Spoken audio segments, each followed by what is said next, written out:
The DC Extended Universe, aka the DCEU, will soon be releasing their newest film, Black Adam. While the titular character portrayed by Dwayne "The Rock" Johnson will be the main focus of the film, we will also be seeing some epic DC side characters like Atom Smasher. In today's video, we are going to be taking a deep dive into said side character to see how this version will differ from his comic book counterpart. So stick around for the first look at Black Adam's Atom Smasher. First up, who is Atom Smasher? Atom Smasher is one of the founding members of the Justice Society of America, not to be confused with the Justice League of America. In his comic debut back in September of 1983, he wasn't even referred to as Atom Smasher. Albert Rothstein was introduced to comic fans as the godson of Al Pratt, which some eagle-eyed viewers may recognize as the Golden Age version of the popular hero Atom. Rothstein gained his powers genetically through his grandfather, who used his powers to be a supervillain that went by the name of Cyclone. Rothstein took a different path and operated under the name Nuklon, using his powers of super strength and molecular manipulation for good. This caused him to help establish the original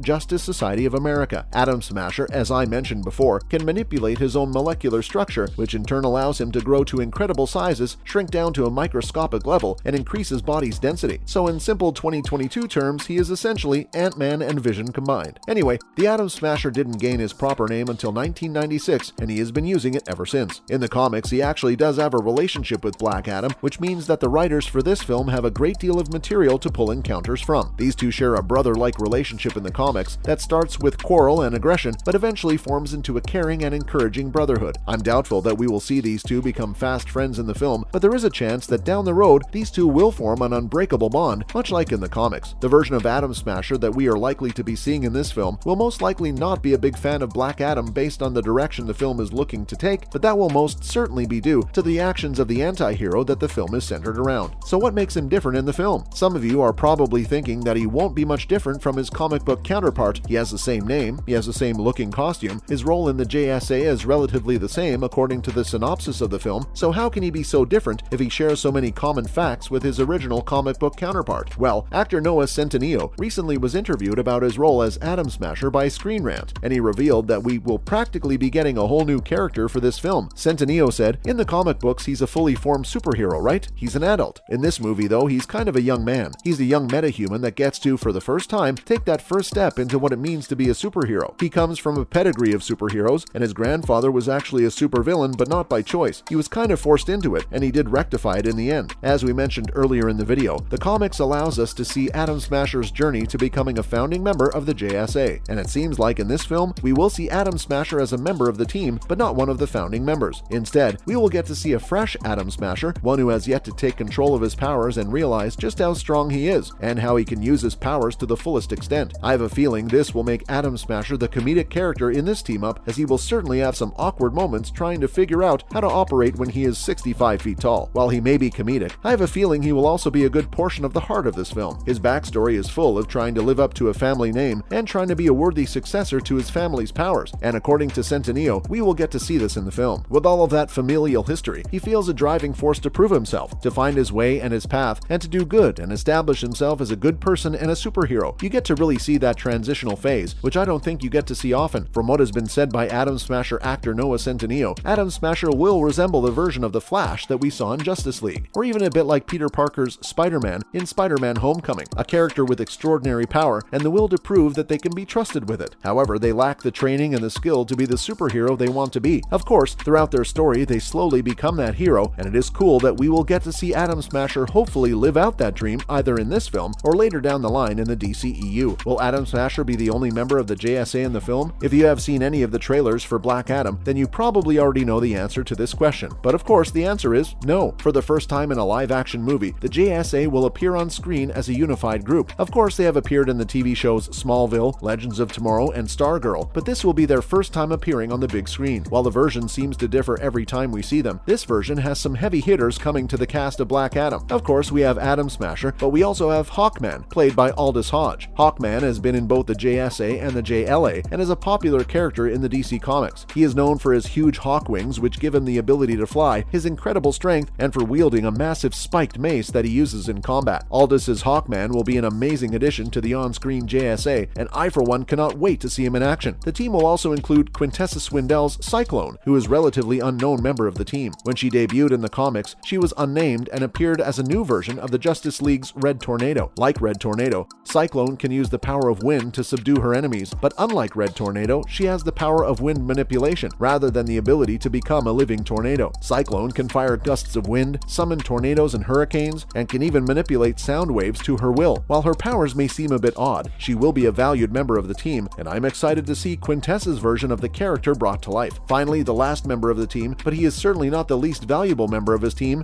Brosnan will be donning the golden mask to play Dr. Fate, possibly the most popular character in this movie, including that of Black Adam himself. Dr. Fate, for those who don't know, is the original comic book hero sorcerer, and is the main inspiration behind Marvel's Doctor Strange. Dr. Fate has unparalleled magic abilities and is tasked with keeping magical threats at bay. He has been given the Helm of Fate, which allows him to tap into his mystical abilities, along with his intellect and other amulets and ancient magical artifacts. He keeps the mortal realm safe from all magical beings that plan on doing harm. His presence in this film is most definitely a step in the right direction in terms of world building for the DCEU. Having Dr. Fate be played by a well-known actor is certainly to do wonders for the franchise. This is a character that is massively underrated by fans and will likely make a huge contribution to fans' enjoyment of the film. In the comics, he is responsible for many large events that massively impact the timelines and story arcs of multiple massive characters including Superman, Batman, and Wonder Woman. His presence in this film will certainly mean that he will begin to have massive impacts on these characters and the DCEU as a whole, as he of course has the ability to jump across different dimensions, timelines, and universes. That's right, universes. And we all know how hot multiverses are right now, right? I'm sure Dr. Fate, along with Cyclone, Hawkman, Black Adam, and Atom Smasher are all about to shake things up in the DCEU for years to come. Make sure to go see Black Adam when it releases in theaters October 21st, 2022. That's all we have for you guys today on the channel. Thank you all so much for tuning in. We hope you enjoyed the content. If you did, please click on the like button and share this with your family and friends. Also, subscribe to the channel, and we will see you all in the next video.